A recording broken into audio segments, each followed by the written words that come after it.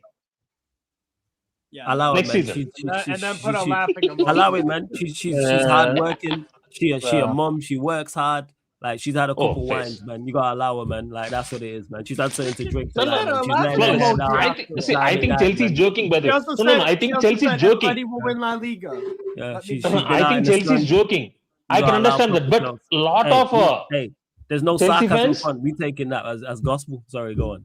No. I can understand Chelsea's fun. She's making fun. I can understand that.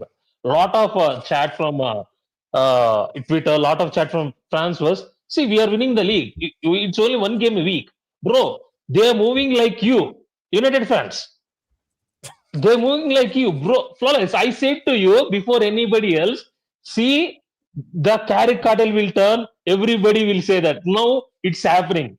You know what? See, I will be calm, right? See, once you get 2 to 3 players, everybody will be on the carrot cartel. It will turn. Yeah. It's right to speak about United right now. Give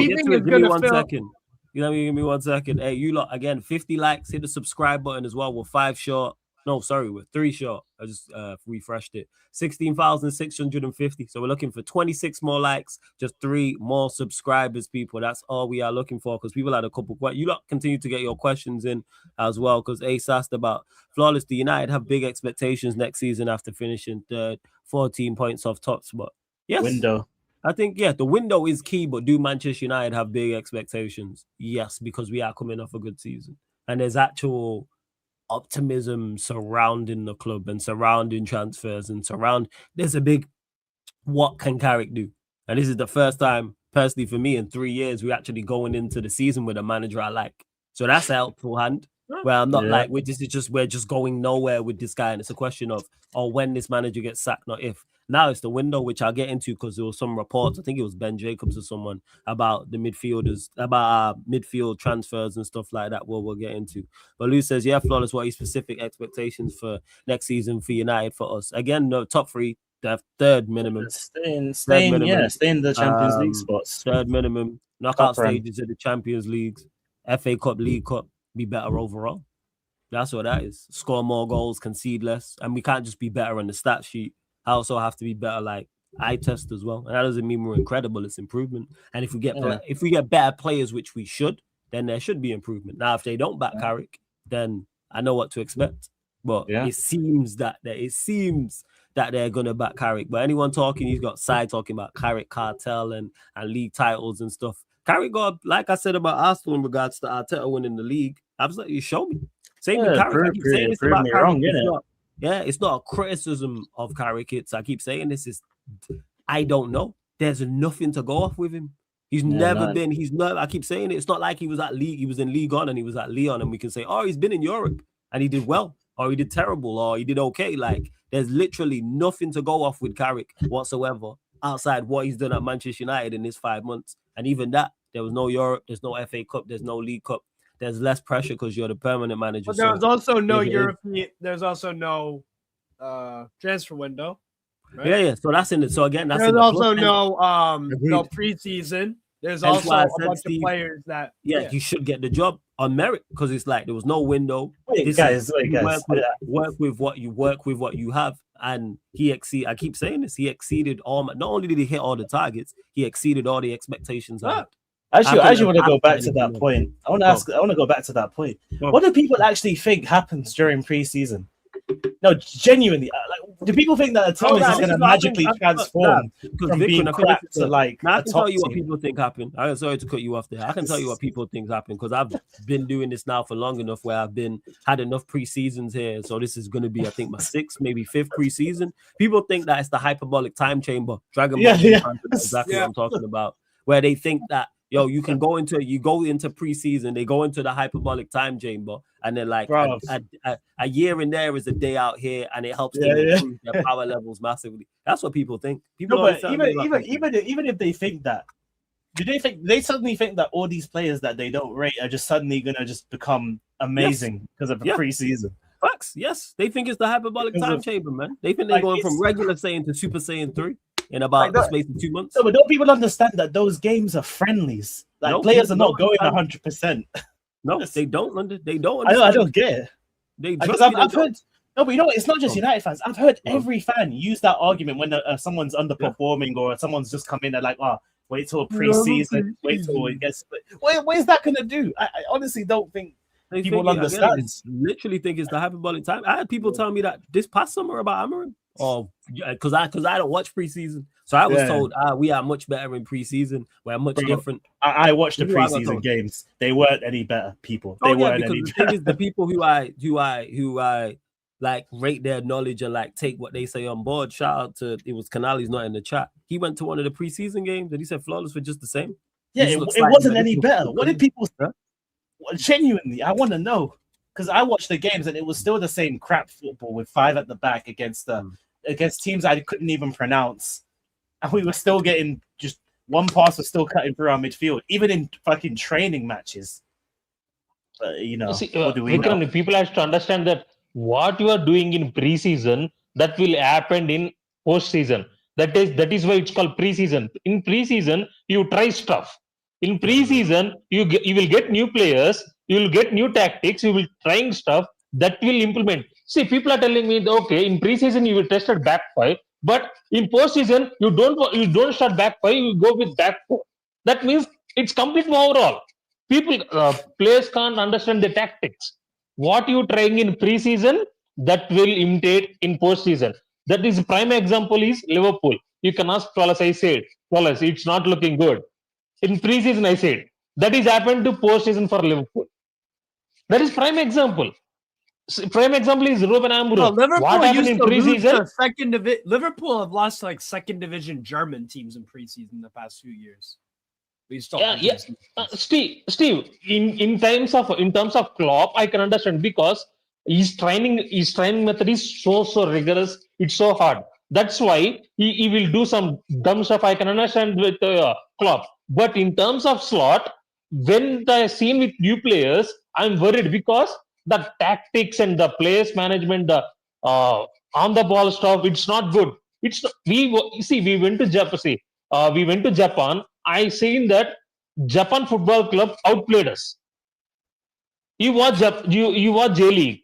They outplayed us. That's why I'm concerned. That's why my concern started. No, but like even when you say, "Oh, I'm concerned," sorry, they're friendlies. Like people need to understand because I've known footballers in it, like pro footballers. No, friendlies are different. Preseason is different. No. Friendlies are different. Preseason is different. It's not different. No, it's different. There's nothing on the game. No. They're non-competitive. They're non-competitive. They're not. Vikram, they are not competitive. They are not. See, but in terms of tactics, in terms of players understanding system, in terms of players understanding manager output, it's important. Regardless of results. I think it's overrated. It can be important. Yes. Okay, Vikram, you telling me that? Okay. Wait. If Carrick goes to the preseason, if he tries new stuff, it don't work. That will happen in a postseason also, right? Bro, we have a completely different expectation of what actually happens in preseason. So you're saying like preseason is like a good benchmark to base like, okay, we did this in preseason, so maybe we might try and implement that in the season. I just look at preseason as like the players get some minutes in, they get more accustomed to like playing intense matches again. It gets them ready for the season. That's how I see it. I don't see it as like anything more. It can happen both. I'm saying friendlies to get people Vikram, I'm not saying any results are important. No, I'm not saying that. For me, I'm not even talking about results. I'm just talking about the whole idea of preseason. I'm just saying that it's just there to get players ready for the season. I will explain this right. In preseason, if you're a world manager, fine, because you know the system, you know the basics of it, you know the training rituals. It's fine for you for a world manager. If it is new manager, that is different. See, if you take Carrick, you will bring new players. That you will get 3 to 4 players. You have to build that players in your Carrick system. See, Carrick can't put 3 to 4 players in the first match squad without knowing them right. In preseason, you have to drill them. In preseason, you have to tell this is the patterns of the play. These are the patterns of the play. You have to understand that. They have to used to be in the system. I'm with you on that. I think it's both. I think, of course, it is about getting minutes. Of course, it is about getting fitness and getting up to match speed. But it's also, and it is the time to try new things. But it is a blueprint on what you are going to do going forward. That's why I don't really look at results. Like, I'm not really fussed about results. Like, if you get packed up in preseason, it don't matter. It's more so about how you trying to play. Like, what are you trying to do and things like that. So I think it's a mix of it's a mix of both. Big up SB for the super chat. I appreciate it. Says, you think we get Belieber or Fernandez, bro? Might be both. It might be both. Belieber, Mateus Fernandes. Yeah, he's talking about Mateus Fernandez. Yeah. I thought he meant Enzo Fernandez because of the Z at the end. Okay. No, not Enzo Fernandez. He's talking about Mateus Fernandez. Belieber, yeah, because like I said, we tend to, and because Daza always says this, like anytime United go in for a play, we tend to go back. If it's like it's not like the player rejected us or anything. And obviously, it was Brighton at that time last season, so I could see Belieber. Fernandez, no. But it's a possibility. But if you're asking me, like, as of right now, 24th of May, 2026, I go, yeah, I've been saying I think Belieber's he's the only one nailed on. The rest is up in the air. Fernandez is. Yeah. There's been a couple of Alvarez. I will say this right. I will say this right. You can sign Anderson, man. Leave Baleva and Water and Chumeni alone. You can sign Anderson. Fine with it. I am fine with it. You can sign for 120 million, 130 million. I don't care. You can sign Anderson. Leave Baleba and Water. And Water also. I'm not bigging up Water, brother. In terms of Water, I need Water but Water has to be second profile. He can't be main profile, brother. He's slow. One thing I don't like in Water's game is slow. His passing is good. His tackling is fine. But in terms of pace, he's slow. That is it. And one more thing is, every fucking time Ben Jacobs or Fabrizio or every important journalist mentioning Chumeni name. Yeah, we gonna get to United. No, United main target is Tchouaméni. United main target is Tchouaméni and Tonali. Yeah, but we ain't getting Tchouaméni. Now that Jose's there, he's not going anywhere. Good. Vikram, I agree with you. Don't want like La Liga Declan Rice. I agree with you. Brother, are you just gonna keep doing this over and over? Yeah, you know what? This is the same guy that was trying to gas up the Europa League to me. And now that Villa won it, now he wants to gas up a Morgan Rogers performance when the guy's been missing for 3 months. And now you want to chat to me about my opinion. I say what I said. No. You want to chat to me about my opinion from 2 months ago. This guy's been gassing up a dead Europa. No. Vikram, you ask me. Europe has been dusty for the whole year. And this guy's been chatting his rubbish. I can't. I don't care. Absolutely rubbish all year. Big up, Donzi. Big up. See, I don't care. See, every fucking time you came here and cursing Rogers, right? I asked you a question that did you prop Rogers? That's it. If Rogers won't perform against 5 words, hey, you might.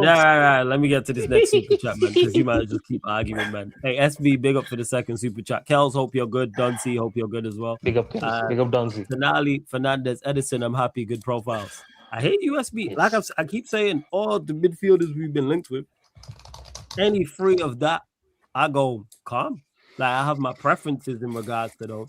That Lazio jack is fire as well. But Ed, yeah, that shit fire. That was like old school. Was that like early 2000s? That's what that shit looks like. Yeah, that shit looks like still. Big up Pops. Yeah, it looks fire.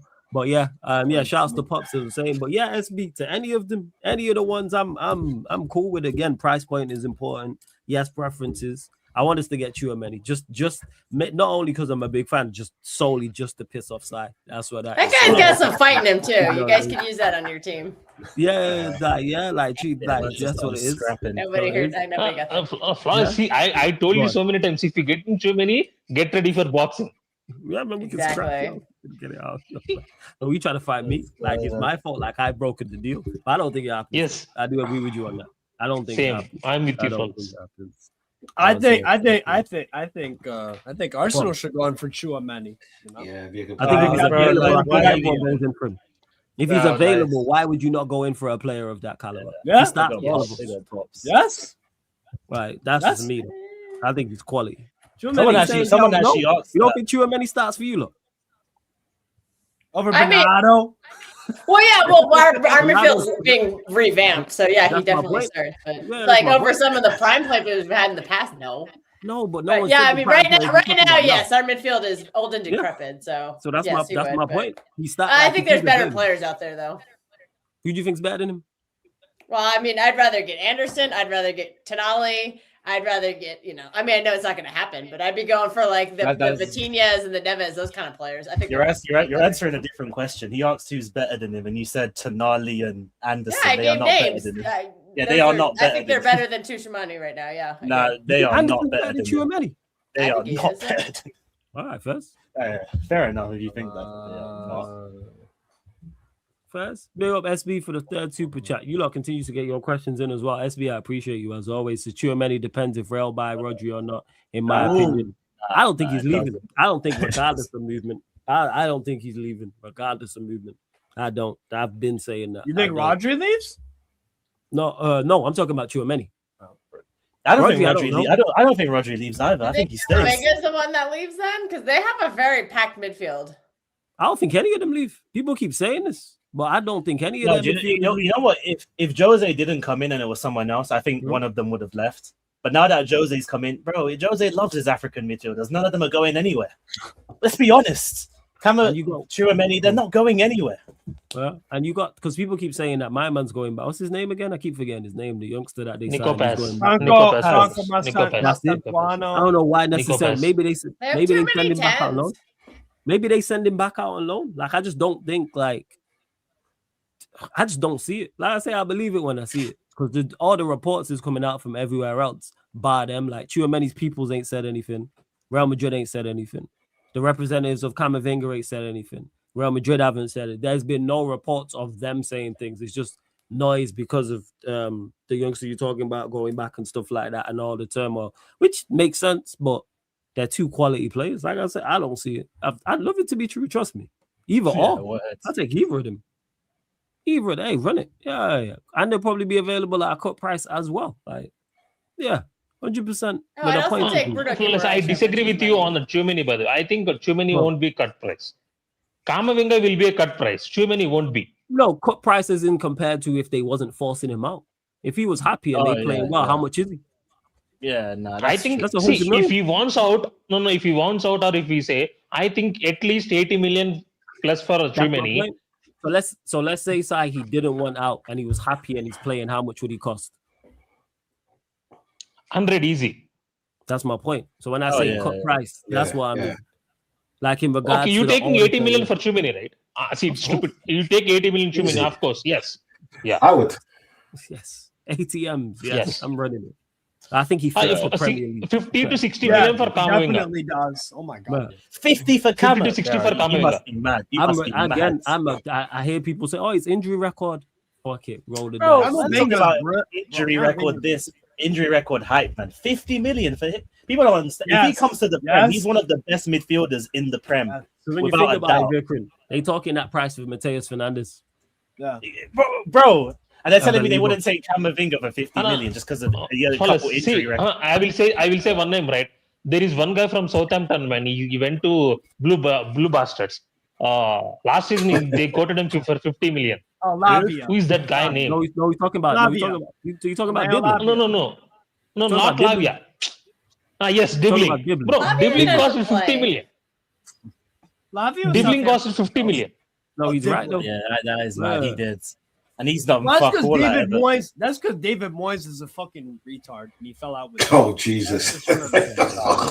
No, I'm dead serious. He don't play youngsters like that, bro. Even that sentence is mad. He has that queued up. He already knows. He's like, I gotta hot figure that. I gotta David Moyes. Come on, Kels. Keyboard shortcut. David Moyes is a Scottish fucking Joe Biden. He sucks. Scottish Joe Biden. That's a new one. Are you saying that because he fell out with Dibbling for whatever reason, and he don't even play him no more. He's a fucking idiot. He's a Scottish. Oh, Dibbling, who they wanted 100 million for at one point. Yeah. No, that was clickbait. Respect the European champion, man. What's wrong with you? What are you talking about? Oh. Speaking of Europe, Sunderland Europa League. Let's go. Is it Europa League? I thought it was the Champions League. Steve's having a rough day. They finished conference. They finished seventh, fam. I thought it was conference still. Nah, they got. No, Brighton is conference. There's 2 Europa League spots. Oh, jeez. Shit. It's Bournemouth and Sunderland. Yeah, Kels is spot. All right, big up both of them. Big up both of them. Big up both of them. Especially Sunderland. Congratulations, Brighton, for winning the Conference League next season. They're definitely gonna win it because, like I told Sai, Europe at this point. Bro, like I told Sai, Europe, apart from the Champions League, the other 2 European competitions are, I'm not even gonna get into it because, I mean, you've got teams in the final that aren't even top 10 in their leagues. What else is there to say? Oh, you know what else? There's going to be a team from Portugal, 2nd division, that is going to be in Europa League because they won a cup today. Yes, they're going to second division. I think that's super cool. I don't know the names, but I'm like, I always love it when teams from like the championship or whatever are in Europe. Like when Wigan was in the championship and they after they beat us in that big cup final, got Europe. That's funny. Shout out SC Torrens for beating Sport and Lesbian in that final. Amazing. Get it cute. Highlight of my fucking day. Highlight of my fucking day. Jesus. Why did I know you? Wait. Whoa. Why is that? What happened? I don't like sporting. The fuck? He just hates everyone. Right. Okay.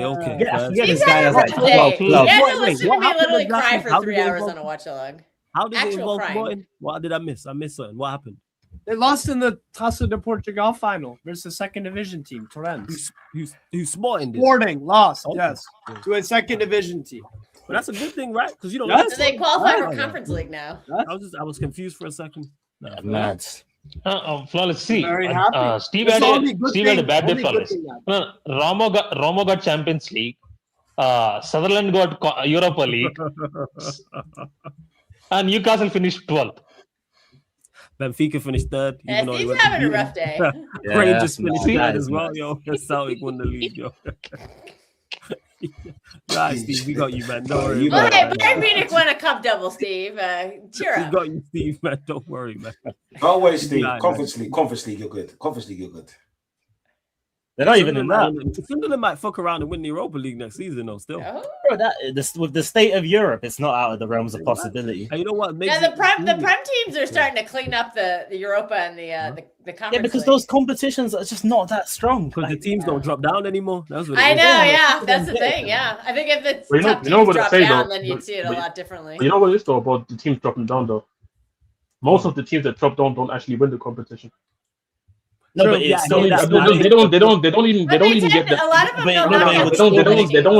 they don't even go that far. Like at most, sometimes you get the occasional final, which is like most of the time severe.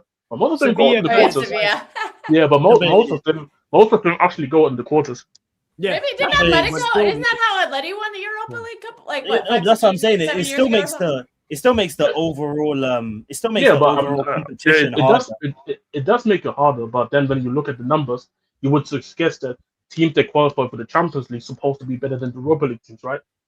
But so if the numbers are saying that the teams that used to drop down don't actually win the competition most of the times, I'm just saying, like I think the teams that used, I think the teams that dropped down from the Champions League back then were Europa League quality to begin with. That's my opinion on that. Just more the quality of the games is what I would say. It's just the quality. Yeah, the quality of the games. Not necessarily winning the competition, but just like the quality of the game. Is it the quality of the games, or is it more so the fact that we don't know the teams?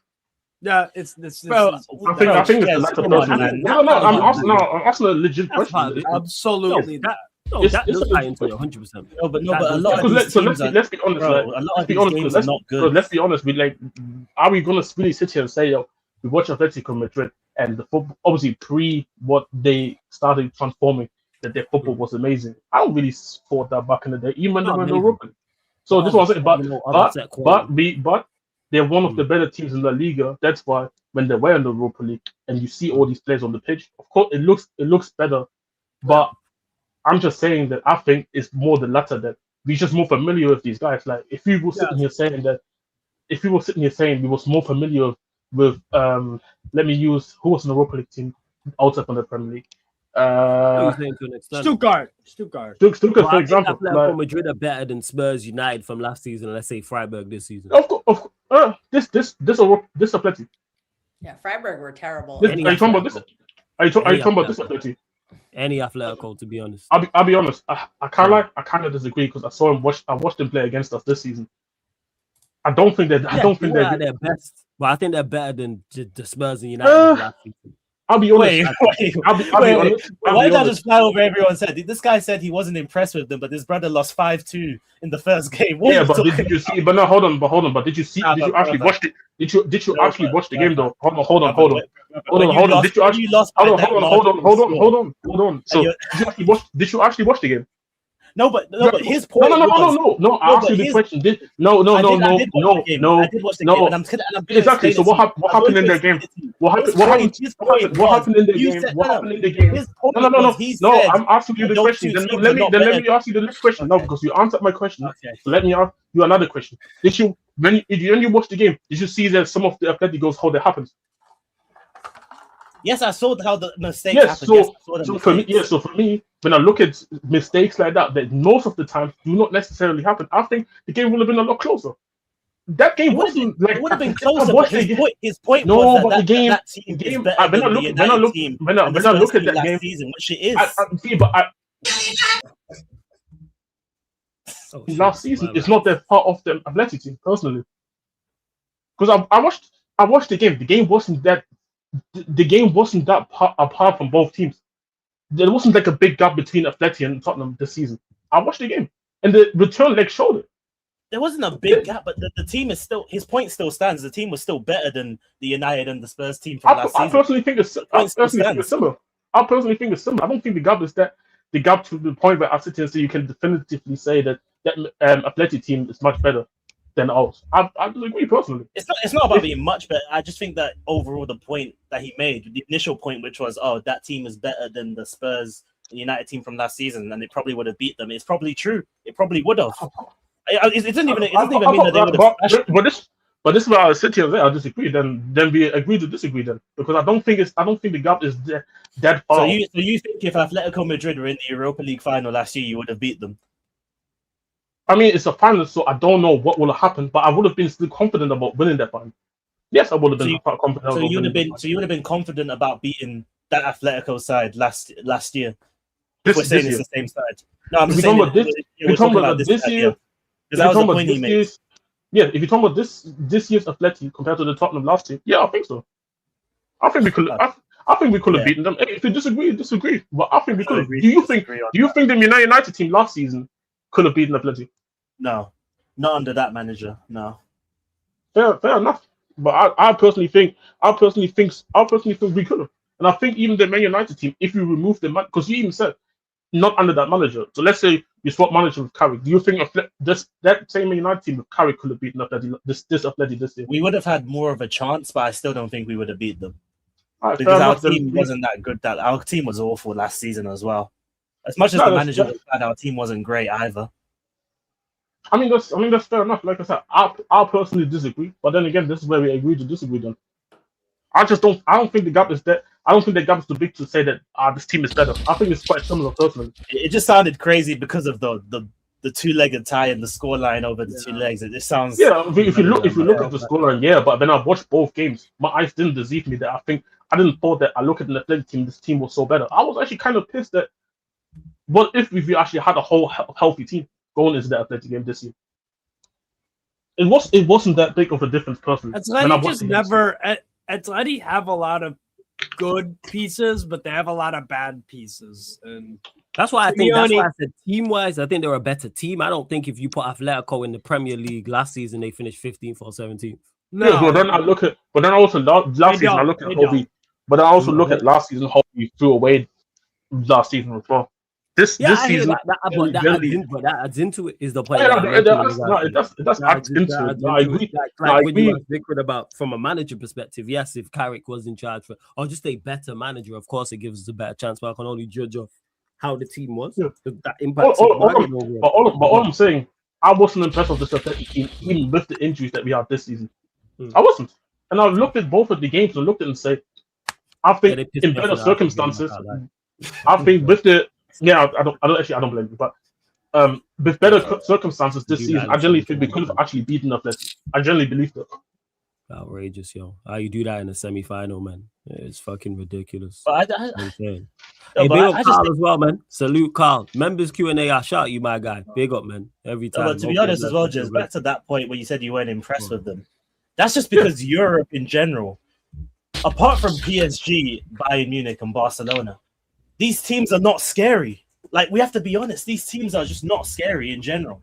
That's why you have so much confidence against them. Because if this was Atletico 5-6 years ago, no one would have this kind of that's a different these teams are just not that good, which is what I've been saying. There are a lot of good teams in general. Like, this is what I've been saying all season when I've been telling them that Europe is dusty. No, but this is just where I do agree. Like, if it was like a Atletico from like 5-6 years ago, then I 100% agree with you. I look at this one and say, just with the, like, I think this one was literally the one where we played with. I think we played Radu. Yeah. I think we played Radu as one of the centre backs, and the fact that the game, just from a balance standpoint, wasn't even that far apart from each other, just tells me more how I felt about the fact that if the circumstances could have been different. That's all I'm saying. Yeah, these teams are not. None of these teams I look at and go, "Oh yeah, they're so scary." Apart from the three that make the latter stages, because they're just the quality just isn't there in the final third. Like a lot of them, their build-up play from like back four to midfield is decent, but they get to the final fourth and the final third, they ain't got no players. Because you know what it is. Because every sport goes in cycles. You ain't just gonna have like an array of talent for like forever. It's a down cycle. Yeah, you may have 10, 15, 20 years of something that's exceptional, and then it's just a fall off, and then it comes back into because Premier League's been it not so much overall, but the Premier League's been there before. I say the Premier like 2011. I think like 2011. I think it was like 2014. I thought it was terrible. Like, I personally think it's terrible right now, to be honest. It's terrible right now as well. I'm saying it's been it's pretty bad right now. Yeah, it's bad now. Past 2 seasons have been stinky. Oh, it's been awful. No 90-point teams, like. Ugh. Yeah, it's been poor before. Is the point that I'm making. People act like it's just now. It's like no, the Premier League has been poor before. And then it's had its upturns as well, where it's been really, really good. Like all leagues and stuff like that. Big up Ace, man. Ace, hope you're blessed as well. I'm gonna hit you back. Don C looking quite happy right now. Don C, floor's yours, man. You lot got crowned champions today. Talk to us. Well done. Mute, fam. Oh shit, I'm on mute. I'm like the rest of the league. Yeah, apologies. You know what? Yeah, it's a good feat. This is what I'm saying. It's been a long time, and it's nice to see my home borough just lift the thing and everyone celebrating. I like the happy scenes that's outside. You hear what I'm saying? Yeah, I can't really say too much. Right? Just them lifting up the championship today. It was just nice to see. Yeah. Normal banter, normal second place, Olay, and all of that. You saw me. I came in the stream and I threw the bottle away. Yeah, I don't care, Lex. To be honest, I don't care. This is what I'm saying. Because last season, when Liverpool won it and when everyone said it was washed, no one cared. This is what I'm saying. No Liverpool fan cared. And me, I'm keeping that same energy. Yeah. If like the thing is, yeah, when you win it, why should you care what other teams didn't do? Yeah. I care what my team did. You know what I'm saying? That's all I care about. I don't care about all the set pieces. I don't care about like the 1-0s. I don't care about like people saying, oh yeah, we scammed this or I don't give a shit. You know what I'm saying? What I care about is today on the 24th, well, yesterday on the 24th in England, we lifted the league. That's all I care about. You know what I'm saying? I didn't believe we could do it. Yeah, and I'll be open and honest. I'm shocked as most people. But you know what? When it comes down to it, we're the champions. You know what I'm saying? And that's it.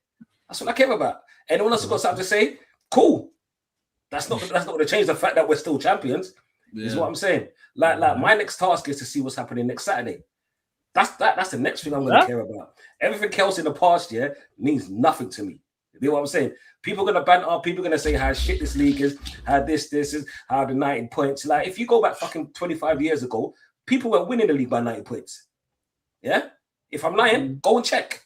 Yeah. But then we had the Henrys, we had the fucking Van Nistelrooys and all of the rest of the greats that used to play in the Premier League. But yeah, people want to come with agendas. Let them do their thing.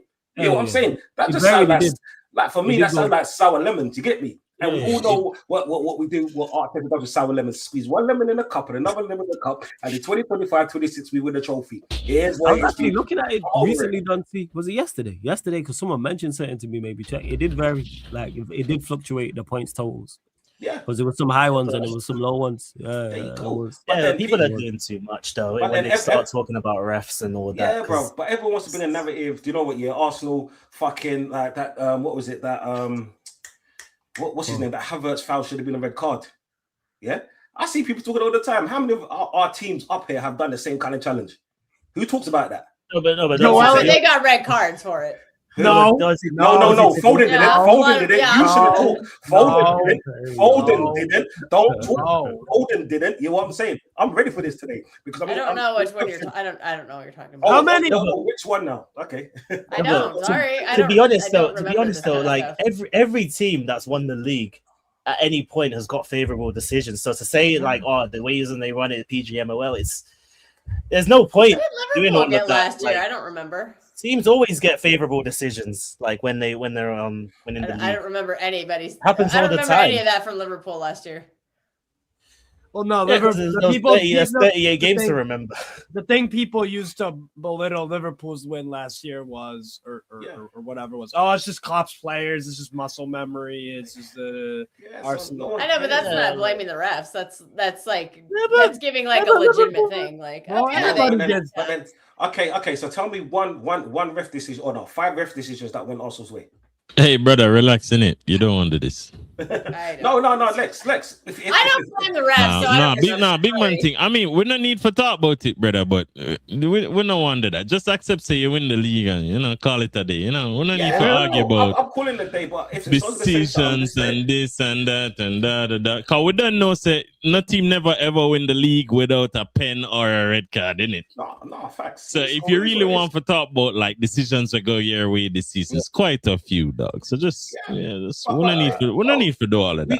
We can all say that. We can all say that. You know what I mean? Saka is world class. Fucking Arteta is the best manager the Premier League has ever seen. Yeah, just run with that, innit? Yeah, man. Wonderful. Now you can get to run the narratives, guys. You never heard me say that, yeah? 5 goals and he's world class. Have you heard me say that? No, but it's okay. You can say that, innit? I'm not going to say that because that's we're not here. We're not. We're definitely right. Flawless. We wouldn't hate on Arsenal, no, would we? Wouldn't do that. You're an idiot, yo. Wouldn't do that at all, man. Now, I give props for props to you, man. You win the league, you win the league, man. I mean, all the rest. And if they beat PSG, in the Champions League, next season, Liverpool, United, if you want to win the league, corners in it, just you know what I mean, corners in it. We took advantage of that. Actually, no, that's not the way. Football, man. I want to make a point about this. Okay. Go on. The way to undo Pep ball was to do what Arteta did. Okay. Yeah.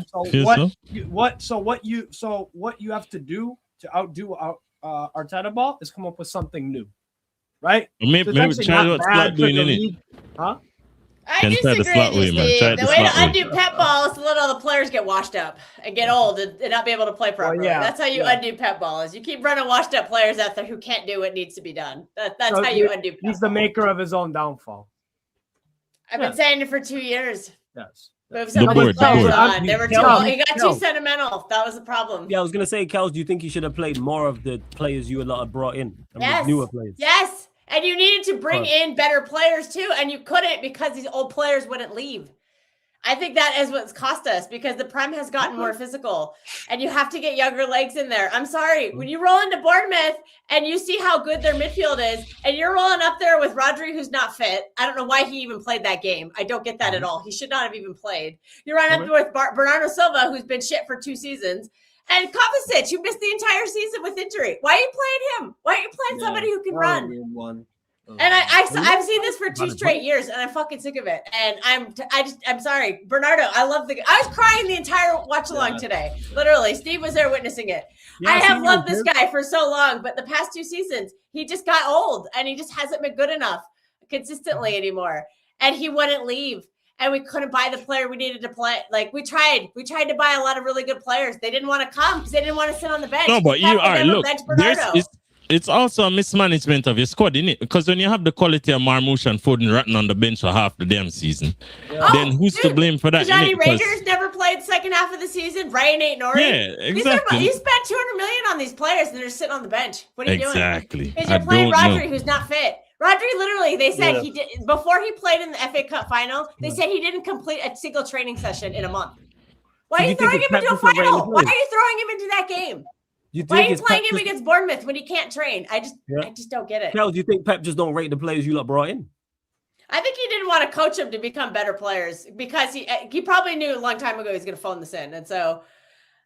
He didn't. We bought players who have legs, and he coached Nico G to become a little bit better. And we were playing very good football earlier in the season. We won 8 games in a row, including bitch slap in Liverpool, Bournemouth, Sunderland, one at the Bernabeu. That was playing direct football with Nico G in the center of it all. Rodri was injured for that whole stretch. He never played. And then as soon as Rodri comes back, he just goes back to Rodri, who just cannot establish his fitness this year because he's being mismanaged. I just think he's being forced into this way too quickly, and. I think there has been a lot of mismanagement. Pep just could not let go of certain players, and to the point of where he would just rather play them, no matter how poor their form was, how badly they performed. They never got benched ever. Or something like Kovacic is the perfect example. That guy missed the entire season with injury. Why is he playing in a must-win game when he's played like 2 games the whole season? Doesn't make any sense to me at all. You had a player who'd been better this season, and then you decided to just absolutely shatter his confidence. Not play him, so he's completely out of form.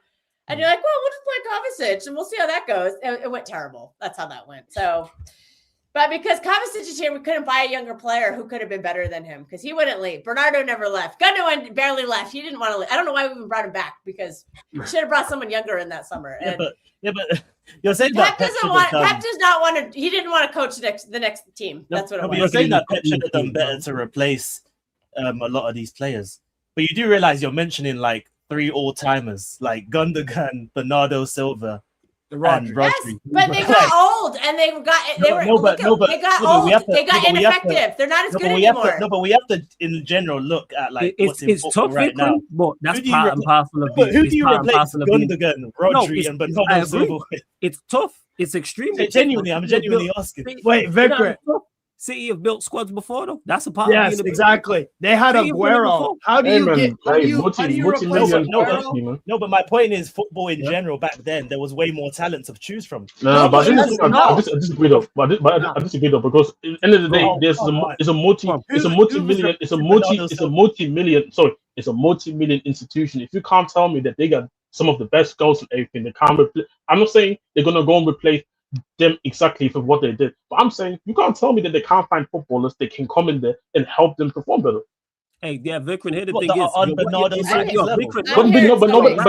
but nobody said that we want the exact production from them. You're right in what you're saying, Vikram, in terms of there's less talent, so it makes it tougher. But to say there's nobody is incorrect, because there's there's top class midfielders out. Vitinha's there. Why did they not spot him? He was here. There's a Vitinha playing for NAC. His name's Kodaisano. Why did I'm just using him as an example? Jan Neves went for 60 million. We don't even try to buy him. Like, he was there. Kvaratskhelia was there. Like, yes, I'm just pointing out to PSG because they're the best. The point is that I'm making is, yes, it is very tough, but this is what your scouts get paid to do. See, but Flows, know what happened? Know what happened? But Flows, you know what happened? What happened was the main thing that PSG changed before all these players came is Luis Campos came in from low. Yes. I think it was low. Luis Campos was one of the best directors of football in football, and came in and recruited. He won Monaco their league title and Lille's. Yeah. Yes, both. That's what I'm saying. So I'm saying, if you're saying that there are no players that can come in here and help City be back on the top, then they might as well just be a top 14 forever. Then. If no, they may as well get all 115 charges. I'm not saying that. I'm not saying that like it's completely impossible. I'm just saying that it's very. Also, part of it is we did change our sporting director, so I think there's been a little. But I'm just saying that like the players that. No, Vikram is extremely tough. No, but it's very.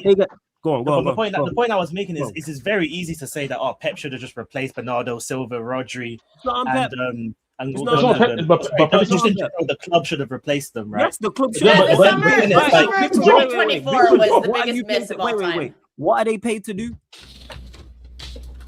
No, but the story I heard. How difficult the job is. The job is extremely tough, hence why they're paid extremely well, Vikram.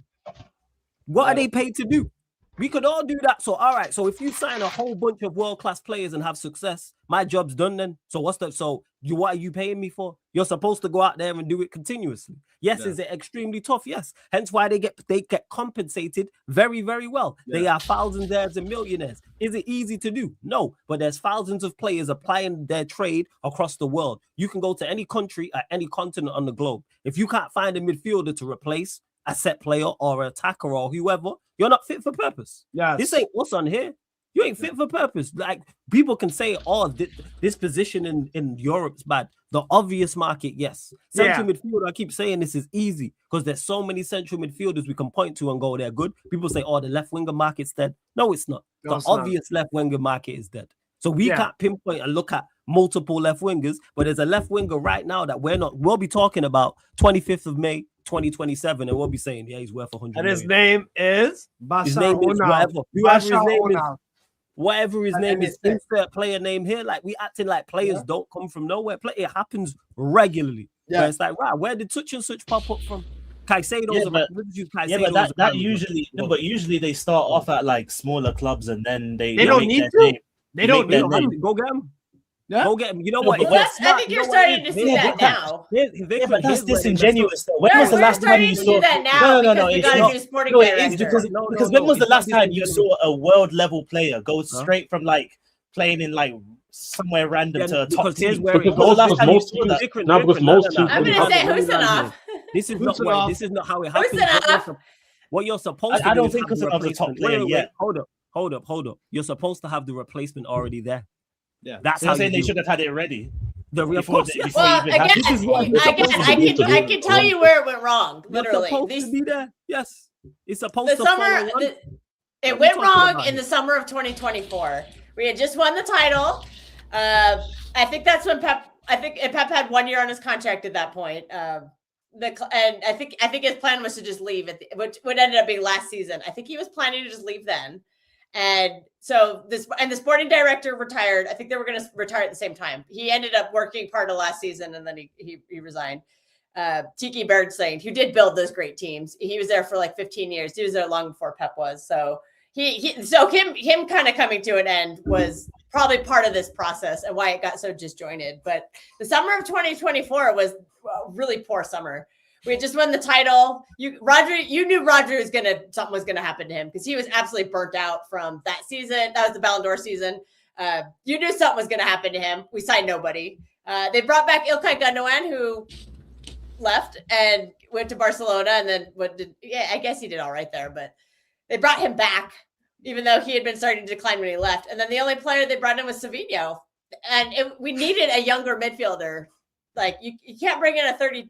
I think at that point he was 34 years old. That can't be your midfield signing when Bernardo Silva was like 28, 29 and had been running 15 kilometers a game for 8 straight years. Like, that takes a toll. That ages you faster. That just me accounts looked at his game log. He played League Cup games too, like who you guys also, and League Cup goals don't count. Just so everybody knows. To do Recruitment, you don't wait till the player. So if you have a player as max, and let's say he's like 2 years, he's going to be finished.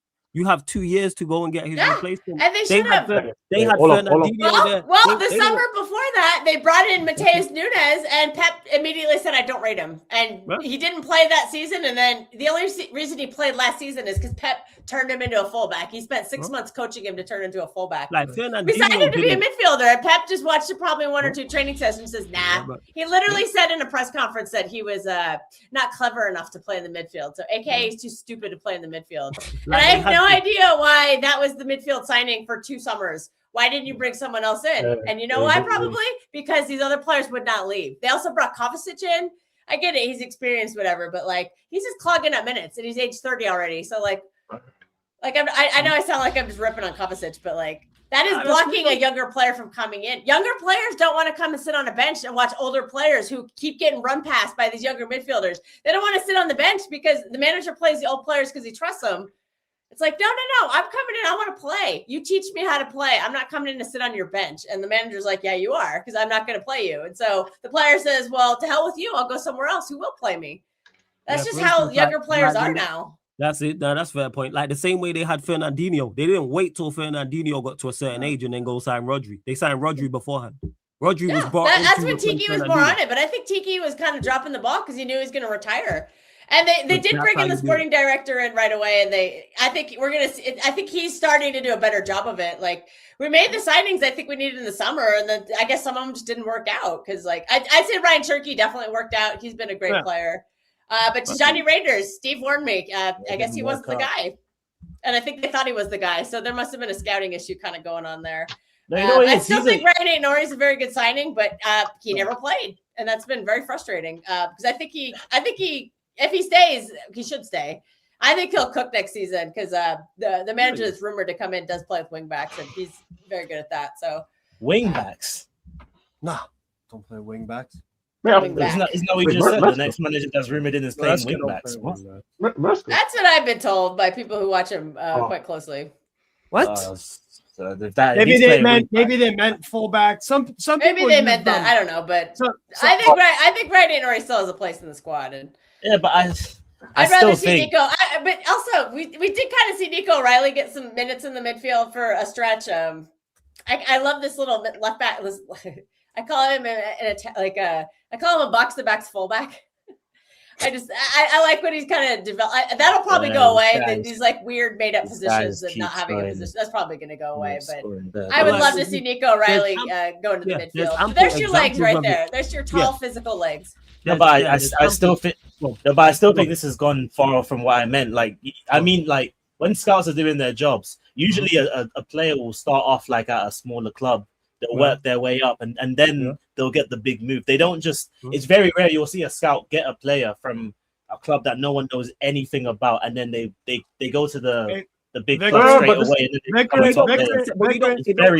very rare. Necessarily have to be. No. The point is I'm making is when you have top players, you should bring in players. You should be thinking far ahead. We've seen Manchester United do it. We've seen City do it. We've seen Arsenal do it.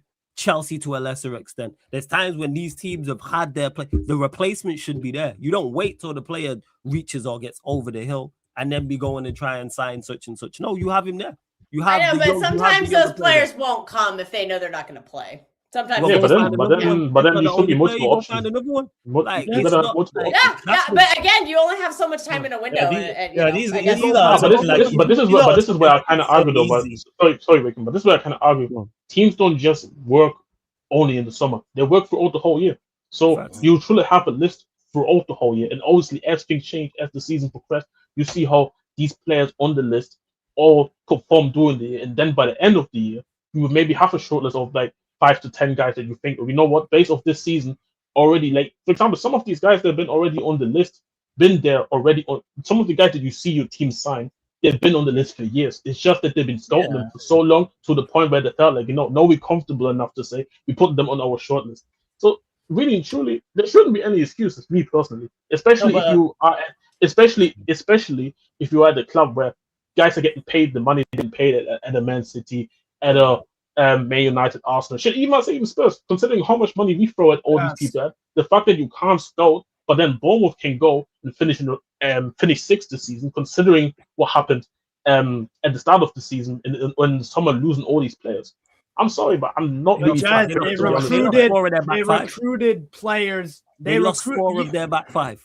No, but I know, but they don't have expectations like other bigger clubs. Okay, what's the point? What's the point? No, because that's why I think they're missing. That's why they're missing. No, because you're talking about recruitment, and you're only talking about like teams that are not competing for leagues, Champions Leagues, and the top honors. I'm talking about going from, let's say, Shakhtar, like Fernandinho did, to Man City. Yeah. That's different than going from a random club to Bournemouth. It's not the same Alfonso thing. Davies went it's a completely different process. So all right, so eliminate that.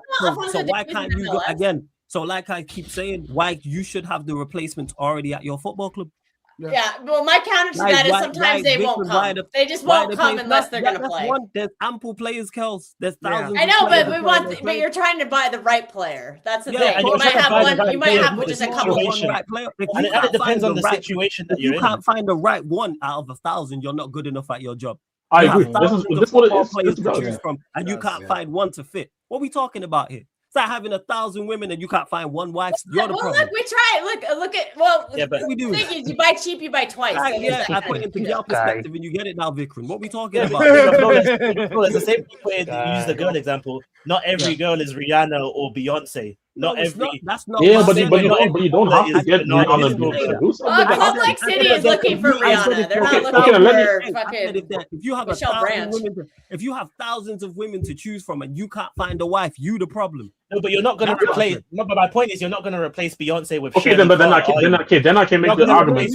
Then I can make the argument. Hold on. But then I can make the argument. About replace it, like again, it's about being close to.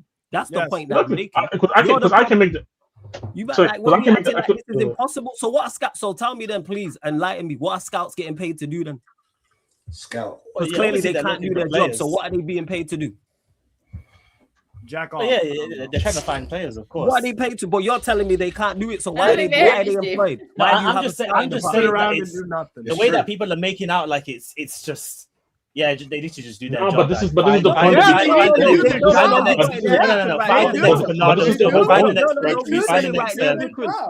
you just said it right. Find the next Fernandinho. You put yourself out there. You said they're getting paid to do their job. What is their job, Vikram?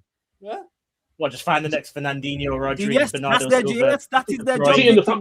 Yes, exactly. Yes. And you know the funny part about because guess what? There's going to be a player as good as Bernardo Silva in the next 2 years. Somewhere. I don't know about all that. So you don't think so? But then at the same time, wait. So we saying in the next 2 years, there's no in all of Europe, there's not going to be a player better than you're talking like this guy is not an all timer. I'm talking. No, but it's not. When you're not saying one at a time. I never said he's not an all-time great. So you're telling me he's the last all-time great we're ever going to see? No, but you said the next 2 years. In the next 2 years, I don't think there's going to be an all-time great. So it's impossible in the next 2 years we see an all-time great. What, at the level of Bernardo Silva? Every time it happens somewhere else. An all-time great. Like some other position, It's not impossible. It's not impossible, but it's very unlikely. I disagree with that. I disagree with that. Have you not seen the talent drain? Do you want me to write down I could write down a list right now of 10 players that are gonna be fucking phenomenal in the next 2 years. I could do it phenomenal right now. and Bernardo Silva are two different things. Yeah, but the thing is, phenomenal is still gonna be good enough, though. Good enough. Again, you keep comparing it to Bernardo Silva. If they get a phenomenal central midfielder, guess what? That's good enough. And see, the thing for me is, moving goalposts like you don't know what we're talking about. If they get a phenomenal midfielder, that's a great thing. You don't have to be Bernardo Silva level. You just have to be phenomenal.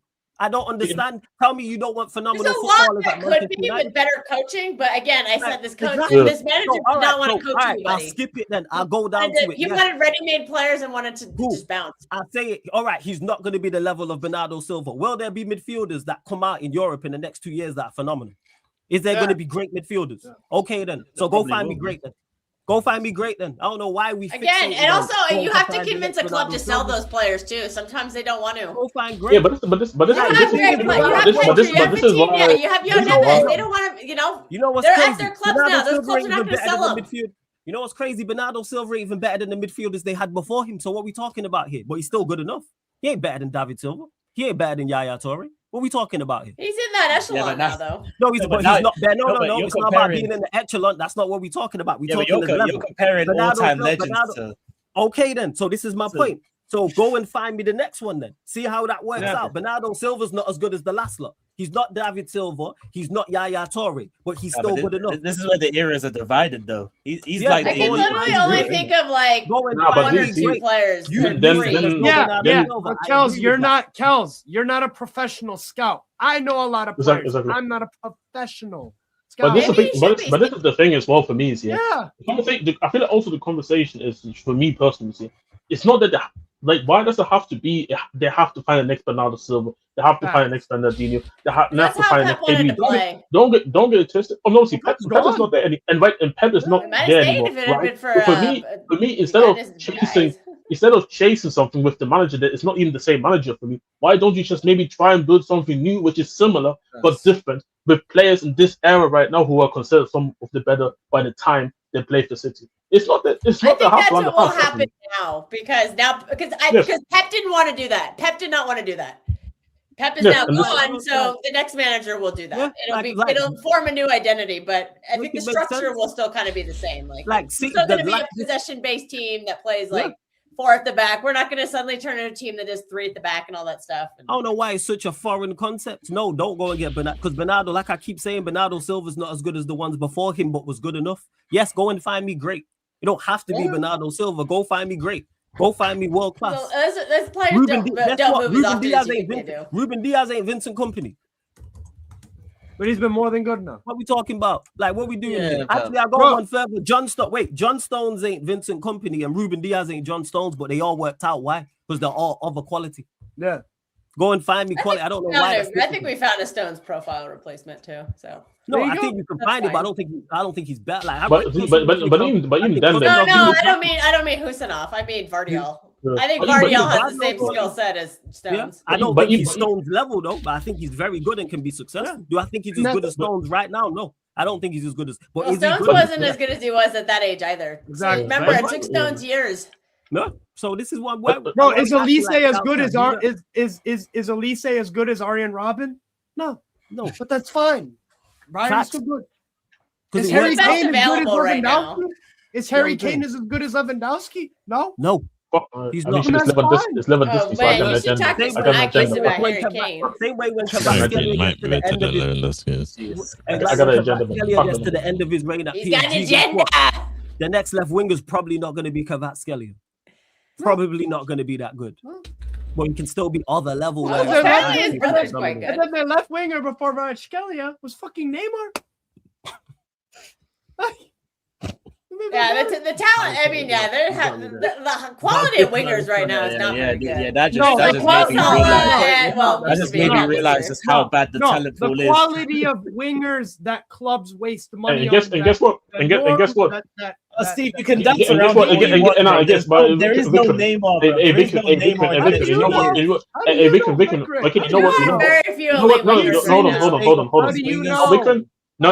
Hold on. Yeah.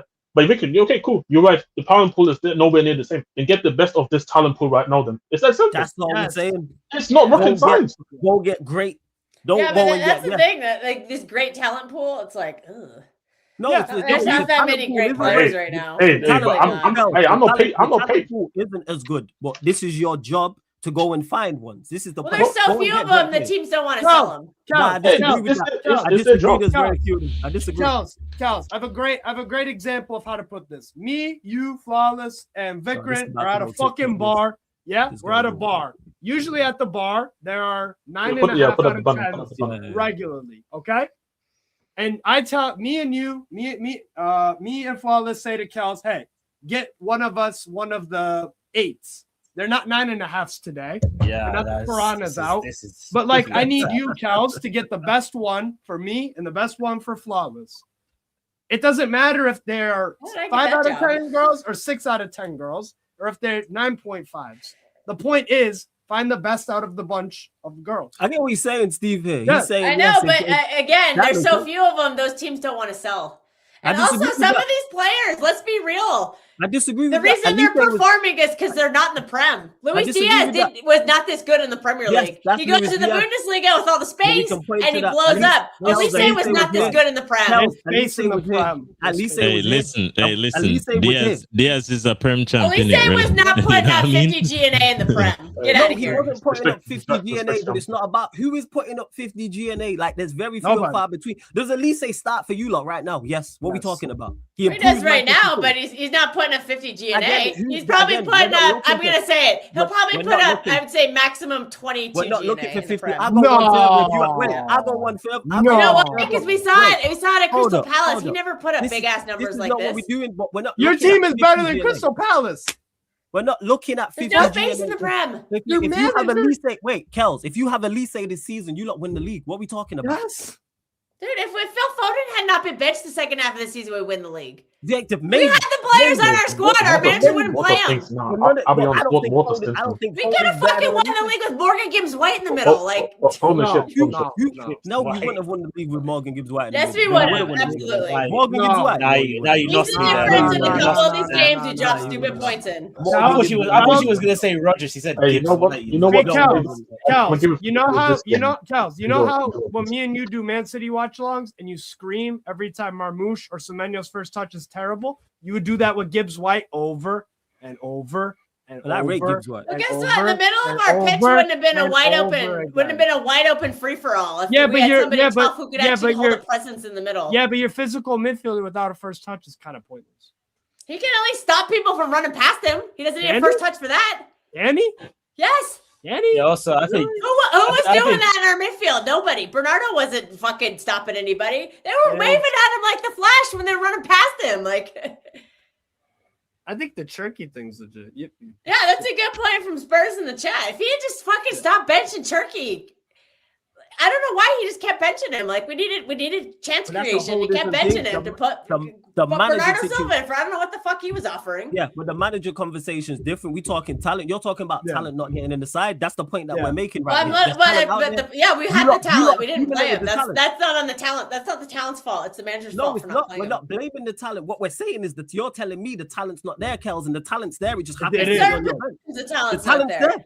Cherky's there, Foden's there, Marmouche is there. They're all talented. So how are you telling me there's a lack of talent and you have talent on your bench? It's not a lack of talent. Those are all forward players, and the problem we have is like the 8 and the 10, the 8 and the 6s. That's the area. Go and buy better is the point I'm making. Go and buy better. Yeah, I wanted us to do that last summer. We didn't do it. But there's talent there to go and buy is the point I'm making. As we're seeing now with the midfielders that are here.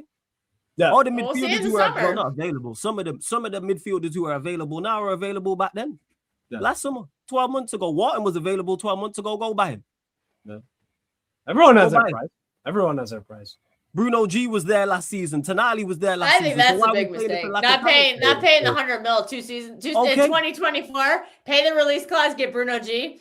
The past 2 seasons would have been very different with Bruno G. So how are we saying there's a lack of talent and there's players here just in the league we're talking about? Yeah. There's talent there. Bruno G, Tonali, and Adam Wharton were all available last summer. Yeah. So you can't say it's a lack of talent. I don't know if Tonali was available. Wait. Why was Tonali not available? Because they were too busy selling the other half of their squad. They were too busy selling If you lot would have rocked up with 100 million, are they saying no?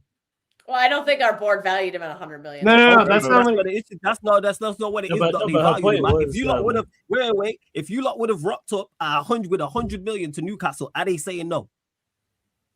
Newcastle wouldn't have said no. I'm saying our board would not have done that. Forget the board. I'm talking about Newcastle. You're saying he's not available. It's a hypothetical. What do you think, Steve? I'll ask the I don't know. They were busy losing players last year. I don't know if they would have just gutted the team for Champions League. I'll ask the question again. If Manchester City would have rocked up to Newcastle last summer and said, "Here's 100 million for Tonali," would Newcastle have said no? Yeah, we would have. I don't know. I think they might not have because they wanted to go. They wanted to make a Champions League run this year. Let's say they would have said no to 100 million. If you would have rocked up with, I don't know. Maybe they're cucks, so maybe maybe they would have. I don't know. Okay, and that could have been. So don't say there's a lack of talent when there's talent in the league. There's talent on your bench and there's talent in their league. So I don't understand the argument of there being a lack of talent. When there's talent on your bench, you're complaining about not playing, and there's talent in the league. It don't make no sense to me. That's why I'm confused. Yeah, Wharton, Tonali, and Bruno G are all in the league. Anderson was in the league. That's 4 right there. So what are we doing here? Yeah, but the point about the clubs not wanting to sell is a valid point, though. Like sometimes the clubs don't want to sell. Clubs don't always want to sell. Also, players don't always want to move. The clubs with the talent that you're saying that they should go and get. You know what clubs not wanting to sell is them. No disrespect, them smaller clubs. It means pay us more money. Newcastle didn't want to sell Isak. Where's Isak right now? Yeah, true. Newcastle United did everything in their power to keep Isak. Where's Isak right now? That's true. Hey, Belieber was available last summer. It's just they say Belieber was available last summer. Belieber wasn't available. No, United just didn't want to pay the money. Why are we acting like we haven't been through so many windows and watched this? When Charles, your club can bully of the bigger level, and they say, "Hey, our player's not for sale," that means, hey, pay a premium for him. We've watched this countless times. What are we doing now? And we usually when clubs start charging astronomical fees, City have consistently walked away. Yeah, you don't bully. That's why we don't have Koulibaly. That's why we never got fucking Jorginho years ago with Napoli. And guess what, Kels? That's why we never got Harry Maguire. Like we walk away when the price is too high. True, and up until recently, that had worked for you lot. That walking away had worked for you lot because you lot had delivered trophies. You know why? Because your scouts went and found the other talent. Guess what? Your scouts didn't go and find the other talent. It's not a lack of talent. It's your scouts doing terribly. No, but sometimes teams will just out say that a player is not for sale. Sometimes they will just say that. Who is this? Yeah, we've heard that a lot. Some teams just don't want to sell. Tell me the players. I can't remember the last time. When is this happening? I don't remember. I know Elise is. We've heard that right now. Elise is not for sale. Where's Elise? I'm talking about the past. We just in the past, from last summer onwards. Come on, let's I don't remember that. Talking Bayern Munich. That's a fucking year ago. Let's eliminate Bayern Munich, Barcelona. But you said that like scouts should just.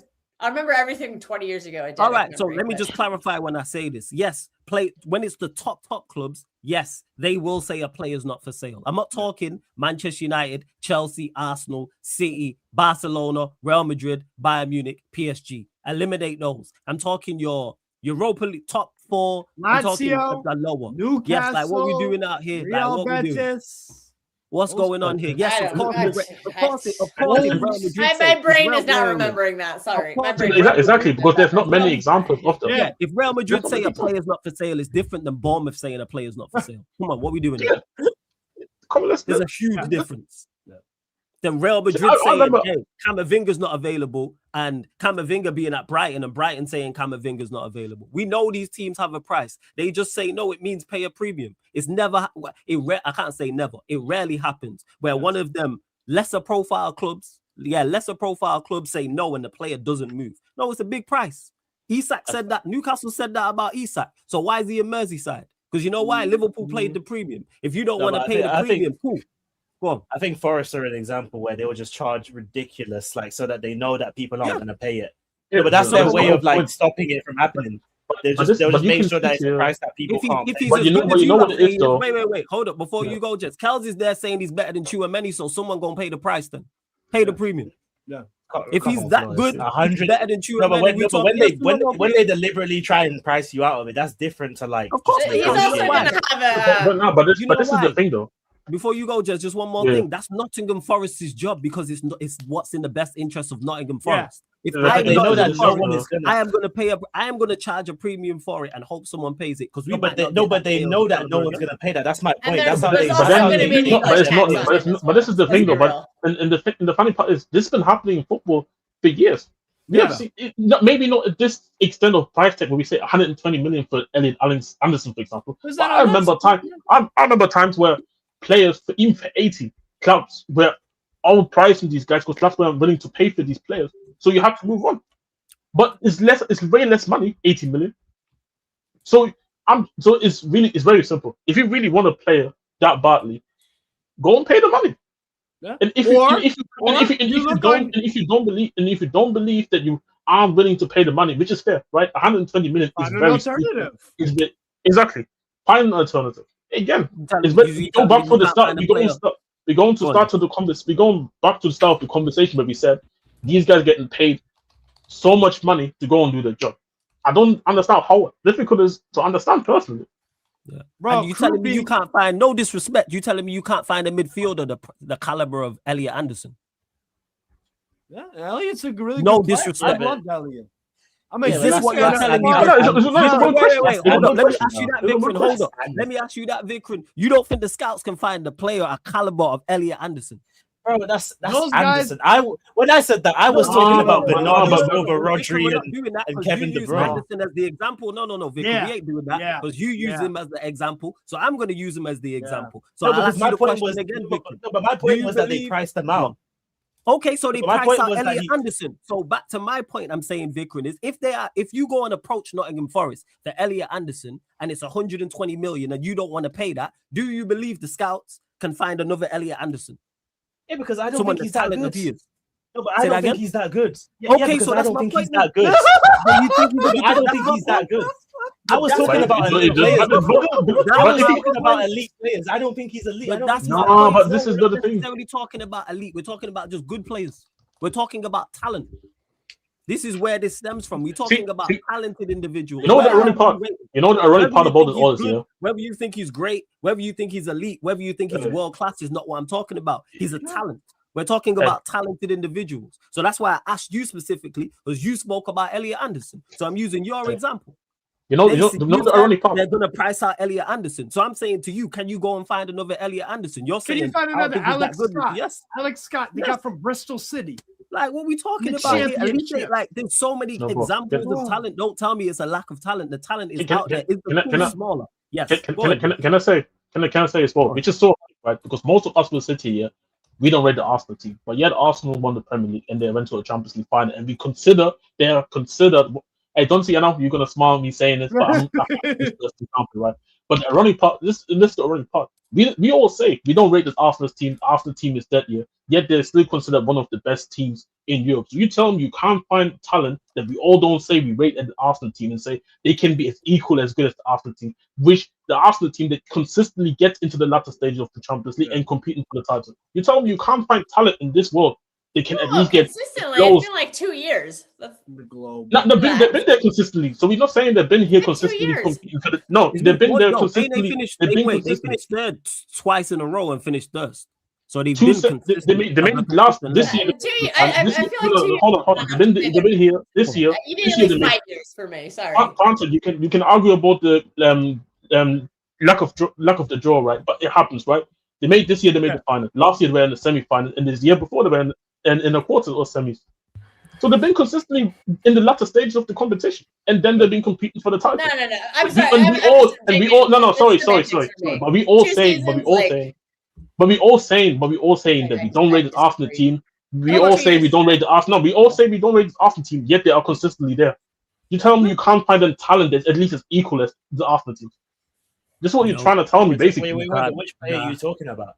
You gotta be more. Sorry, what you say? You can't just be generic. What you say? Sorry, what you say? Profile are you talking about? Which player are you talking about? That literally any of them. But this is my point. But this is the point of what we say. That's why they are the scouts, and they are supposed to build the squad. This is their job. Like someone just mentioned Ndai. Where did Ndai come from? And Jack Olympique de Marseille. He went, but even before that, but you were Sheffield United. Sheffield United, Lyon, Marseille. By the way, he flopped at Marseille, and then he went to a major flop at Marseille. His boyhood club. Yes. And everybody sit there and say, look how cold and dire is. Yeah. And one of the Sunderland best players, Sadiki. Steve knows. Sadiki, Steve knows. He came from Belgium. Oh yeah, we watched him. Even I spotted that. Even I fucking spotted that one. Even I watched UFG and said to Steve, "Yo, who's this midfielder running around?" Oh yeah, Sadiki. Hey, this is obvious. It doesn't take a genius to find player. Like honestly. And Sai, let me ask you, what are the prices? What is the rumored prices for Krupi right now? What's he reported going? Right now, it's 70, 80 million. 70, 80 million right now. 13 goals. That's crazy. There we go then. So nobody. This time I said to yesterday. Talking about Krupi. No one was talking about. Flawless. I said to yesterday. See, people are willing to spend. People are willing to spend 120 million or 130 million on White Jesus. They don't want to go to another league and spend less money. I said to yesterday. It's same. Making sense. See, same profile. Same profile. If you go to League One, if you go to Spain, if you go to Bundesliga, there are midfielders whose same profile as Anderson. But one is quoted as a White Jesus, 120 million. Another quoted as a 40 million. Both do same. You're being disingenuous, bro. You're being. No, I'm not. No, we're not. Stop. Because you know better than anyone that not every player translates from that league to the Premier League. You know that better than anyone. I see. There is. I see. Vikram, you're missing a point. 1 minute, Steve. Vikram, 1 minute. Vikram, you're missing point. I said quality. There is a quality for midfielders in every league. If you go and find out. See, just me or Steve can name same profiles as Anderson 2 to 3. Steve can name it. Just can name it. I can name it. They're the same profiles. You have to look at it. But that doesn't mean that they're going to come into the Premier League well. They may not, and that is the risk you take. But what we are talking about is talent. Because Anderson, this time 2 years ago, no one were talking about. He left Newcastle and no one batted an eyelid. Flawless, it's okay. See, counterpart, Flawless. See, you don't know. Flawless, you don't know. Vikram, you don't know anything. No, you did. Vikram, you don't know. It weren't. Oh my God. Vikram, you don't know anything about. Flawless. See, main thing is. See, the main example is on United. Dogu. Nobody knows Dogu apart from me, Jess, and Steve. Dogu. He came to United. United take a risk for 25 million. Right now, he's doing good, right? Yeah. He's talented. Dogu, perfect example. He came from Lecce. One of the is not the big club in Italy. What did they do? Scout did their job. They were battling relegation. See, another example is Sam Lamers. Nobody knows. He came from Belgium. I don't give the scouts credit for Dogu. I'll be honest. Why? Because he was brought in to play wing back for a manager. He was brought in to play wing back for a manager that didn't use him properly. And then Carrick stuck him out. But Carrick stuck him out wide. Yeah, maybe they were just like Carrick just stuck him out wide. No, but none of us expected him to just be put out wide and then just suddenly do what he's doing. Maybe we thought he was going to be a fullback. The scouts did. Maybe the coach was quiet, but maybe he was just talented. Because we've seen players get signed for a certain role and then get moved, and it's also worked. We've seen. Yeah, but I think that's the manager doing his thing. I don't think that's on the. Okay, so we don't give. I think that's more on the manager. All right, but we give them, before you go, Steve. We give them credit for the talent. You spotted a talented footballer. Maybe he don't work for what it is initially, but because he's talented, it can translate. Dogu has fundamentals where it goes, yeah, this could translate. Yeah, but that's what I'm saying. Carrick made it translate. I don't think it's on them. I think Carrick is the one that deserves the most credit. But this is where you look at no. This is where you look at. I disagree. Just I have to say this. No. If Dogu doesn't have talent, if Dogu doesn't do this, it don't work. Carrick can't do anything, right? Yeah, it won't work. See, it's working. It's working because it's great in Dogu is talented player. No, but it's great in hindsight now. Everyone was calling this guy a scrub 6 months ago because Carrick wasn't here. No, but in general, United fans nobody calling him scrub. Yes. I was here, bro. How are you going to tell me? It was different. Yes, people were calling him a scrub. People were saying he's rubbish. He can't do none of that. And then Carrick stuck him out wide. Yes. And now the scouts get all the credit. I hear that, but we're talking about it from a talent perspective. Like he has fundamentals you look at and go, yeah, you can use that.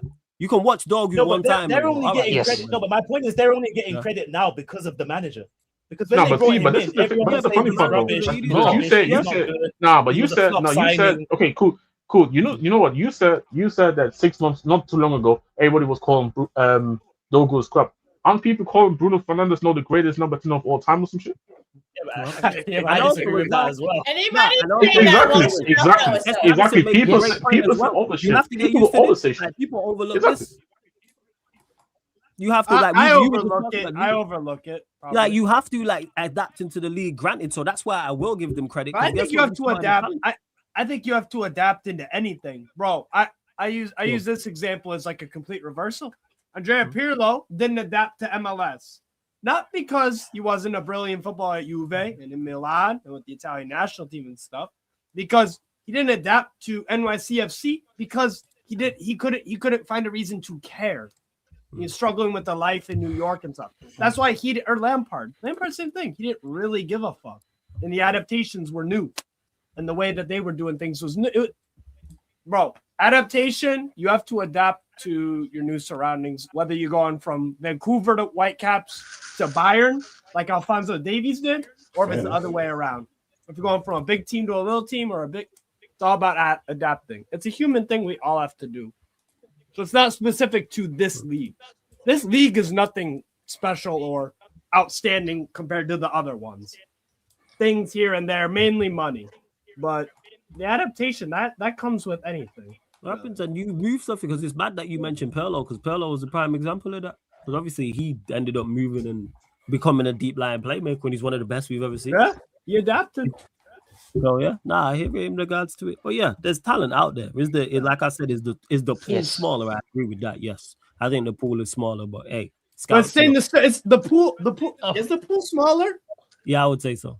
Yeah, I don't think so because I think very few top level elite. When I say the pool smaller in regards to not the size of the pool, I'm talking about like the talent in regards to let me clarify this. The obvious pool is smaller. So before, 10 years ago, Erling Haaland's just one of the guys, but because the striker market is so shit right now, he's like very good. He's like one of the top. The obvious pool market is not as good. Wait, so I disagree with you. See, there is 10 years ago, Haaland is not a jag 15 years ago. Yeah, 27 goals in a season was like, No. Like Edison Cavani right now would be like an elite world-class striker because there's not very many good strikers right now. Haaland, his whole career, no matter what the fucking era is, he's never been a jag. And he will never be a jag in any year. Oh, no. I think compared to the talent from 10 years ago, and you had like not the same level. Lewandowski in his prime, Cavani was scoring goals like crazy. I think you just had so many more players. I'm struggling to name them right now. I think that's just me being ignorant. Haaland in the 4-4-2 era would be ridiculous. Yeah, that's what I'm saying. He doesn't even. But he didn't play in that era. But he's playing in this era, and he's putting up 27 goals in a season, and people are like, whatever. Like, you know what? I guess the whole point of this convo, man, is Arsenal's going to fall because City can't recruit. Yeah, they can't find the next Elliot Anderson in the 3rd division of France. That being said, just quickly, your time, you lot stayed up, man. Talk to us. Yeah. Can you make my Audi bigger? Guys. You make my Audi bigger. Shout out Spurs, man. Yeah, man. Big up Everton. Oh, when the Spurs. Can you make it? What do they say, man? Don't see. What do they say, man? North London's together, man. We gotta stick together, man. I got the St. Cloud's old as well, man. Stick it together. Hey, you guys sing North London forever, but hey, those you can put the Audi back. Obviously, first and foremost, actually, you know what? Big up. Hey, let's get it. But now, first and foremost, obviously, hey, big up Hayes, my guy. When the whole country was blaming Aston Villa because they did the right decision and rotated to a more important game, and the whole country was trying to kill them, they gave us some life, man. They gave us some life. I'm not even gonna lie to you, man. One thing I say, I'm gonna keep it briefly because I spoke about it earlier after the United getting right. I guess De Zerbi 100% a lot of credit, right? Because I thought when he came in, this shit was over. I'm not even gonna lie to you. I didn't think, and even this was the whole. Nothing will happen now. I turn it on. they are like, this was the whole narrative, right? That he's gonna come in. This is not the type of manager that you want to hire. You're supposed to get the Sean Dyches, the David Moyes and stuff. Hey, this is probably the first manager that wants to play as positive football and did somehow survive, right? Shit.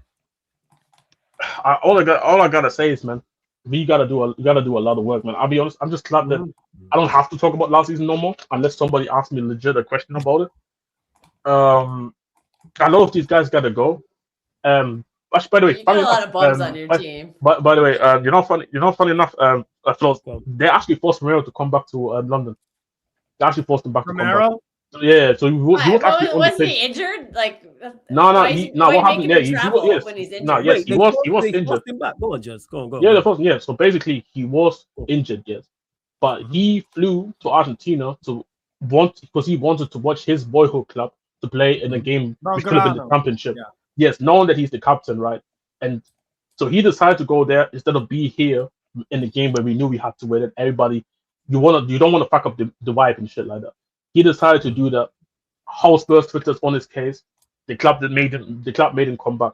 So that's very funny to me, by the way. But so I mean, this is probably the first guy that needs to go out of the door immediately. Yes. Yeah, he got to go, man. For me personally, right? We don't need guys like that, man.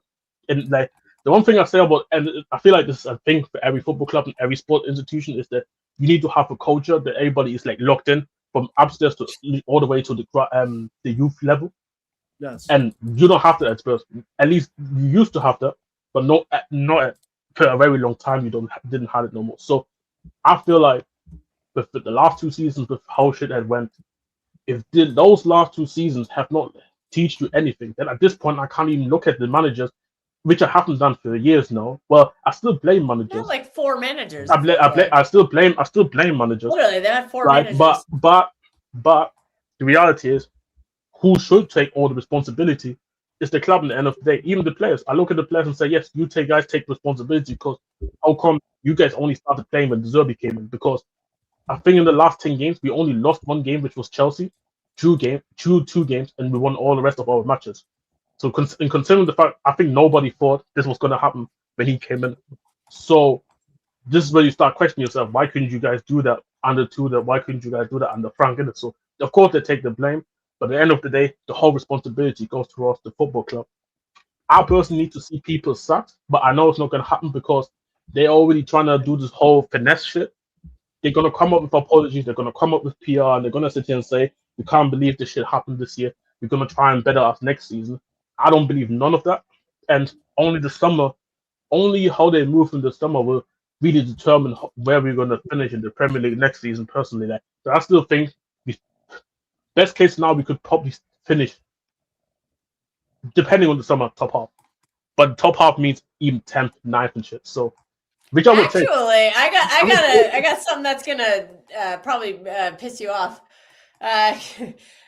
Apparently, Enzo Maresca has a 100% win record against Spurs, so you might not be getting your customary I did say that. I've been under Pep. That's the only part. I did say that. When Pep left, I said, "Shit, our free eats is gone, man." But it is what it is. What it is. But the good thing is, this is the funny part. We actually were Pep's first loss as well in the Premier League, but it's so ironic. But that's so. But the good thing is, hey, West Ham is gone. We struggle all the time at West Ham. Wolves is gone. We always struggle at Wolverhampton. So, hey, there's 2 teams we struggle. And all I can say is I can finally just rest now. I can rest. I worry all about that shit, what comes when the time be here for next season, because this shit was generally a gauntlet, bro. This shit was generally a gauntlet. Welcome, the amount of people, because the amount of people that I saw on Twitter, YouTube, and TikTok, mad at Everton that they couldn't do the job. I thought we was irrelevant. This is what I heard. But I guess people. It would have been funny to see that stadium, that $1 billion shiny stadium in the championship. That but generally speaking, I don't even think it's. But obviously, the stadium thing is a thing as well, right? But I don't think it was just a general thing. Some of these guys were generally upset, at Villa and Everton for not being able to do the job. Now, give De Zerbi credit for actually doing something. Because let's be honest, when De Zerbi came in, who said that Spurs was going to go and stay up? I didn't thought we were gonna stay up too. So I thought it was a wrap. Yeah, all I'm saying is, man, but- big up Tim. Big up Tim, man. That's all I gotta say. Yeah, but I just want to call out Nuno for being a pussy-o. I hate that kind of manager. I hate that kind of football. I think Hey, Steve, before you continue, I think it's good for football. They got relegated. Hey, you know, hey, Oh, dude, West Ham, Millwall, they're already preparing the police for that one. Funny that you said, hey, Steve, funny that you said that, right? Because when Nuno came in as a Spurs manager, in his first interview, he said he's gonna make us proud, and he surely did. But at the last day, just yesterday, man, he made me proud, man. In the end, man, Nuno made sure that he made me. I'm actually proud. I'm proud now. No, but Steve's comments is why he's my guy, bro. Because these dinosaurs need to be kicked out of the sport. Yeah. I'm telling you, Max Allegri that don't want to play any sort of football, they need to all be kicked out of football completely. Nah, you need Max them, man. Allegri. Because we don't need them, Flawless, because I told you that it's not enough to just stink out the place in a relegation battle anymore. This Nuno guy playing 5 at the back in a must-win game, you know. Still playing 5 at the back when he's 2-0 down. It gave me PTSD. Well, God, he had He's no 5 at the back. Who's he going to put on as an attack? Get out of here. Did they not win though? They won the game, right? No, they got packed. What do you mean? No, he's talking about a must-win game. But they have a must-win game against Newcastle. They win 2-0. What are you talking about today? You're not talking about No, he's talking about the last 2 years. What lost in the relegation battle. I thought he was talking about what lost today. in the relegation battle is when this guy decided to play 5 at the back against Newcastle in a must-win game, and he was getting packed 2-0, still playing 5 at the back. That's what I'm talking about. These dinosaurs. Right, okay. Now it makes sense. Because this is the thing, because he did. This is the funny part. Because I agree with Victor, right? Because I was thinking to myself, because he was playing the back 4 for the majority of the season, and only just in this little last span of games. He started playing the back 5. And He started playing the back 5, even against Arsenal. Played his back 5. I guess understandable, but we did see Arsenal's inconsistencies in the attack, right? So even that game, I thought, that game is appropriate to play back 5 in. But even still, I would have still rested with the back 4. And they almost got a result. They got fucking robbed. You're talking about Arsenal in the games where it actually makes sense. I'm talking about the games where he had to win. Like the must-win games. I'll be honest. I'll be honest. I'll be honest. Maybe I'm just crazy, but I still would have risked it with the back 4 against Arsenal. You see the picture? I don't care. The guys are. Hey, this is why. This is another reason why. Flawless, just make this big for a second. Just make this big for a second, please. You see that? Yeah. That shows that I don't give a flying fuck what none of you got to say. This is what it matters. Delete it. No, but what's the call? Hey, John C on Saturday. I gotta say, because I got a dip, yeah. I got a dip, so I do want to say before I leave here. Shit, Eamon. Hey, to all the people, because I saw this whole thing about after full time Spurs fans on the TV, they're celebrating in the stadium. No fucking shit, Sherlock. Of course we celebrate not getting relegated. Like the fuck is going on with the celebration police going on? Like, is the heat getting to everybody? It's true. Honest. So if you tell me your team is in the relegation battle and you survive on the last day, you tell me you're not celebrating in the stadium. It's some of the dumbest shit that I generally have read. Especially when your team has never been used to being this is my first time. This is my first time I've been in an actual relegation battle. And man are telling me, hey, don't celebrate. It's embarrassing. Man, shut the hell up, man. I don't give a damn, bro. So yeah, all these guys, ban you guys. Your season is as successful as my season. You can probably argue my season was more successful than Chelsea's season, but that's a conversation for another day. My team won 2 trophies. I think that's a bit shameless. I'm not gonna lie. Hey, I don't give a damn. I stayed up. I'm being shameless. You know what I'm saying? This is the part where we say in North London, be shameless out here. So hey, they up to everybody. I'm out in the league. Hey, blessings just every single time, man. They stayed up. That's the main thing, like for real. Because I think on relegated, people will be running banter and running jokes. That would have been the funniest shit of all time. Yeah, they would have been the butt of everyone's joke. Props to him. Hey, big up to SB for the super. I wanted to see that in a fucking. I wanted to see Spurs Stadium as a championship stadium so bad. So many people did, but didn't. I was saying everybody was hating on Spurs. Hold that. Listed 5 controversial Asta decisions in the chat. There's 14. I did to you. List them SB. I said 14. They won the league. What are we gonna do about it? What are we gonna do about it? They won the league. Steve, they're just gonna keep crying. That's all there is to it. Rewind. People want to cry. Let them cry. yo, that's it, man. That's why I like, yo, they won the league for like, here's what it is. They won it fair. Next time, Erling Haaland, don't be a pussy. Just fall down. Fall down, and that's a red card, and Gabriel would have missed the whole rest of the season. There you go. Erling Haaland. He says, I was trying to be, have some integrity. It's like, no, just fucking fall your ass down. City have integrity at 115. Yeah, that's big, isn't it? Oh, shit. Okay, let's keep doing this. Yes, but yeah, big upside for the super chat as well. I'm not blaming the refs. Why are you laughing at me? I'm not blaming the refs. I literally told my player to stop being a pussy. That's not blaming the refs. Integrity. I don't get what that whole integrity. Yeah, integrity. That's the key word. Integrity. But yeah, we move. Oh, I'm sorry. What kind of? When have they been proven guilty? Sorry. Excuse me. 115 charges. That's all. Yeah. Yeah. And no evidence. No one's ever seen any evidence. Not a shred of it. But yeah, it's gone on for over 2 years and there's no evidence. Okay. Yeah, maybe just that money in it. But allegedly, let me just say. What I heard is there's an appeals process going on. I heard the Premier League got their asses beat and they're trying to appeal it to save face. That's what I heard. I don't know if that's true. Yeah. As rumor and innuendo.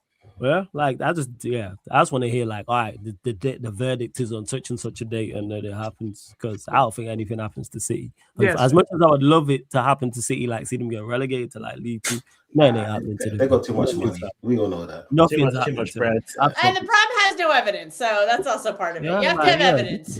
It's very easy to find evidence. Bank transfers of that amount of money are very easy to track, but if they didn't happen, then you can't track them. Facts. Big upside for the super chat. Says glad season ended. Happy I don't see slot football for 2 months. Chat, thanks for birthday wishes. Next season it'll be big for FSG. Slot outs. Yeah, big upside. He's on the stream, but he's actually to make you feel better, it's 3 months. Game week 1 isn't for 3 months. There you go. Seaside. There you go. Nah, Liverpool preseason starts. Oh, but you can. Who cares about? But who cares? I ain't watching that. Who cares about preseason? Come on, it's happening. I ain't watching that shit. No chance. I was watching that. No. So if Liverpool under Arne Slot camped outside Side's backyard, he ain't watching. He draw the curtains. If they was playing in his back garden, he draw the curtains. Maybe he's a fake international fan like me and Kels. Plastic fans over here, right? Oh, people call you like plastic fans. Nah, Side's a lot of things. He's not a fake fan. I'm plastic because I critique players when they're shit. Steve, when he makes a bad decision. I was trying to be sarcastic on Sarcasm City TV. I apologize. I can understand, Steve. I see. Vote to Kendrick. Steve. Vote to Kendrick Lamar. Turn the TV off. Exactly. Fuck him. Turn the TV off. If they was playing football in his back garden, he would draw his curtains. 100%. He closed his curtains. I book a case. No. Flawless. I book a case. It's just trespassing. They have come without permission. I book a case. No, they can't come. No. Book a case. He's going to show up and start throwing tomatoes. Big up to everyone in the Boo, he's a phony. Boo. Oh, Lord. Shouts to everyone in the chat. Run up the likes. Hit the subscribe button. All that good stuff. What? Hey, shout out James Bond. Which Kool-Aid? Kool-Aid. Only if it has vodka in it. What? Me and Flawless don't drink Kool-Aid. We drink milk. This guy, man. This guy. This guy, man. Bro, so you know what? See, NBA starting. No. Flawless. Big up Doncy. Subscribe to Donization TV. Big up Vikram. Big up to Kels. Big up to Steve. Start with Steve. Big up Lex. Yeah. Hope all good, man. Yeah. Let me enjoy my day. You good? Yeah, which Kool-Aid? I don't even know. Yeah, big up to Sai, man. Sai, a real one. I don't know if because he was talking about Arsenal, but there ain't no Kool-Aid to drink. Like Arsenal won the league. Like there ain't no Kool-Aid. If anything, you're probably the only person that hasn't like tried to downplay it out of everyone. Everyone else is just downplaying it. Yeah, because I'm not like I don't do that. Like if you win the league, like it's deserved. Simple as that. Right, that's what it is. I don't downplay it. It's simple as that. He hasn't won an agenda.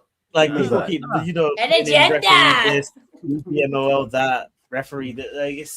I just think that conversation is boring, man. Because refs aren't the reason that they won the league. Like respectfully, City have dropped points to Nottingham Forest at home. Spurs at home twice. I say my team's not good enough. That's all I say. I say my team has nothing to do with the referee decisions. But if you are a conspiracy theorist, there's plenty of possible things you could turn into you could create a story out of it. But that's for the conspiracy theorists to do. That's not for I'm too old for that shit, man. Yeah, but the Earth is flat. Not even a conspiracy thing. That's just factually incorrect.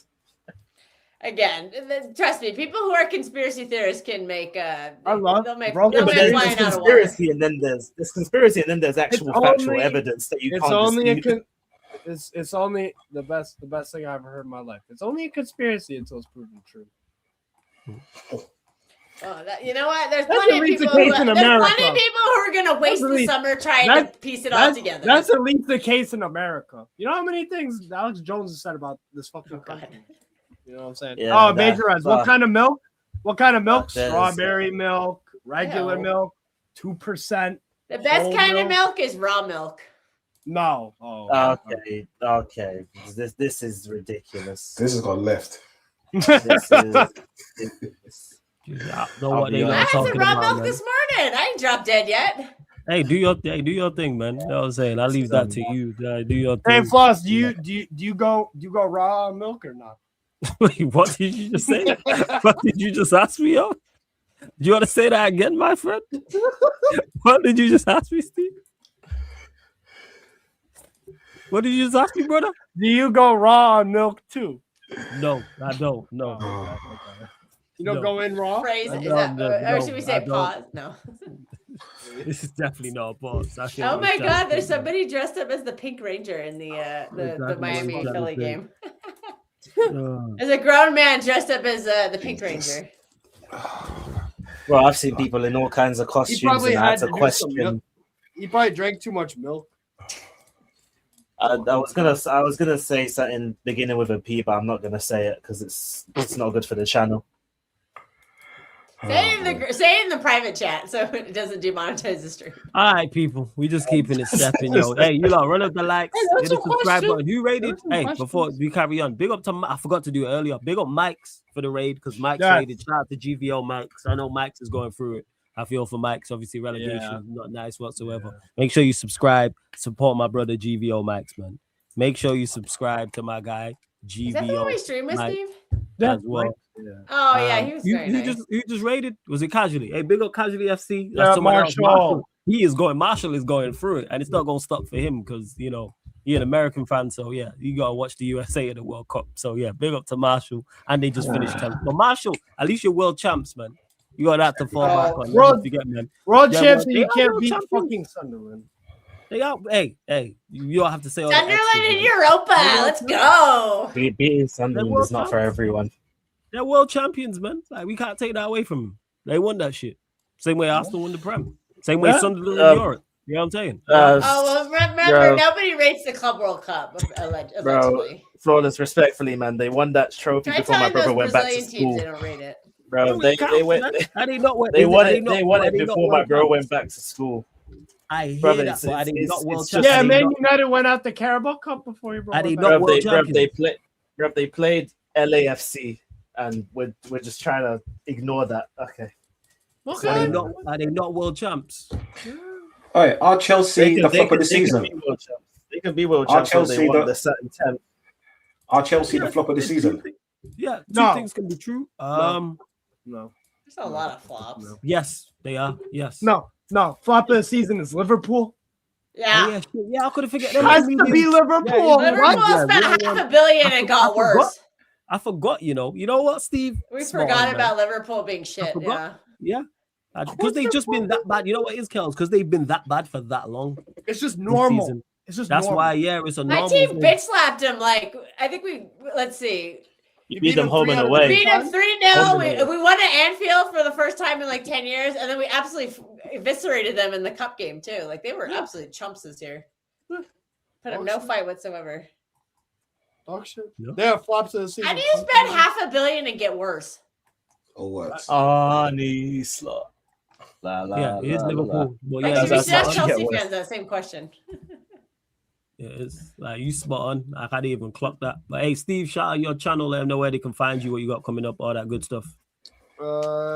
Strasbourg Steve. I haven't actually looked at the schedule for next weekend. Obviously, you got Champions League final, but There's probably some MLS stuff I'm doing. There's definitely World Cup streams coming up. All that good stuff. Is that Europa Conference League streaming on Strasbourg, Steve? Also. Yeah. Kels will be doing that probably with Jorge or 10, my guys. Yeah, so probably do that. And yeah, just same old as usual. Yeah, World Cup. I'll be doing most of the games on watch alongs, most of them.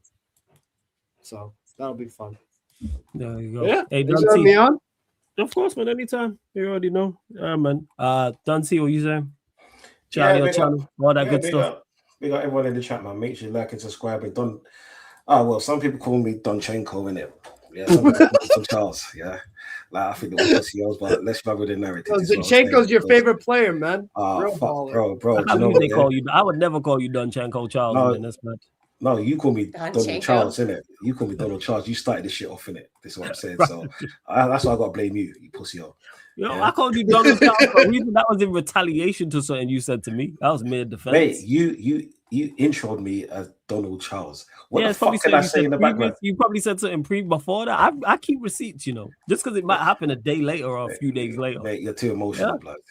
He's on too much milk. Hey, Floss is on too much milk. I think that's there's never some thing. Brain freeze. He got brain freeze. You know who also loves milk is Homelander. So there's never too much thing as too much milk. Never ever, man. Never. Whoa. Never. Okay. Now we talking Homelander. about. Hey, Kels, we talking about different types of milk. Sorry, go on, Dunsey. As you were. Okay, people. It's, I just lost my train of thought now. It's Conversation TV. That's what I'm saying. I'm not even going to comment on that, people. You lot are pussies, yeah? Conversation TV, people, yeah? Like, haters keep on hating. All I care about is that. This is what I'm saying. The next time I'm live, you know what, yeah? Might be Wednesday. But you're going to see me tomorrow, my brothers. You know what I'm saying? It's been a long-ass season. I'm glad it's over. You know what I'm saying? I'm glad we could throw the bottle away. And I'm glad people keep on hating. That's what I'm saying, because now they're going to be hating the champions of England for another year. Thank you, people. Thank you for not doing your jobs. Blessings to all of you. And hopefully you get the UCL win on Saturday as well. Bro, we'll talk about that. Let's not talk about that, man. What are you talking about, man? Yeah. This guy's doing too much. I get it, because he's Arsenal. This guy doing too much. Yeah, I hope Sunderland win the Europa League next season. Let's go Sunderland. Come on. Sunderland for that. Let's go Sunderland. How about we root for Roma to win the Champions League next year? I need Sunderland to do the double. Let's go. No, I need Sunderland to do the double against them next season and win the Europa League. How about that? Yeah, facts. I'm with you, Vikram. Double over them and win the Europa League. Let's go. Then they'll be in the Champions League if they win Europa. Steve. No, Steve. And all person to say thank you, Steve. Thank you for that, Steve. And I hope so too. This is what I'm saying. So these pussies can't say nothing to me no more. But we'll see what happens at 7:30 on a Saturday evening, British Standard Time. We'll see. You know what I'm saying? I'm happy. I ain't watching that game, so I won't see. No. That's what I said 7:30. That's what I said 7:30. Oh, we will be there. No, we'll be there. But regardless, I don't care. We won this. That's what I'm saying. So regardless, it's a win-win season after all. Just like I said at the beginning of the season, I like flawless. We out, man. Okay. We out. Prime, literally, you always joining when we ended. We literally about to end right now as we speak. Well, he heard him talk about milk like 5 times, so of course he did. Yeah, of course, man. You know what I'm saying? He a milkman as well. But yeah, people, we closing out. We headed over to the Bayesian show, people. We're heading over to the Bayesian show, United Liverpool. So I'll be there with Barnes Pops. I don't think crap is about. So as soon as this live stream ends, that live stream will start. So run up the lights, subscribe, get your questions in over there. Manchester United and Liverpool questions. Again, subscribe to Don C's channel, Conversation TV. Subscribe to Strasbourg Steve's channel as well, people. Make sure you subscribe to both Strasbourg Steve and the True City Fan TV. Yeah. Oh yes, I forget that you be over there. True City Fan TV. You can find the lovely Kels and the rest of the City lot over there as well. So make sure you go and subscribe over there. True City Fan TV, Strasbourg Steve, Conversation TV as well. And here's Sarcasm City TV as well. Tomorrow. Mud Brothers. Well. Make sure you subscribe to my brother Sheik as well, man. All right, we out. This has been Sarcasm City Sports Q&A live on the Sarcasm City TV YouTube. Thank you very much for tuning in. Literally see you lot in a couple moments. Big up. Chelsea.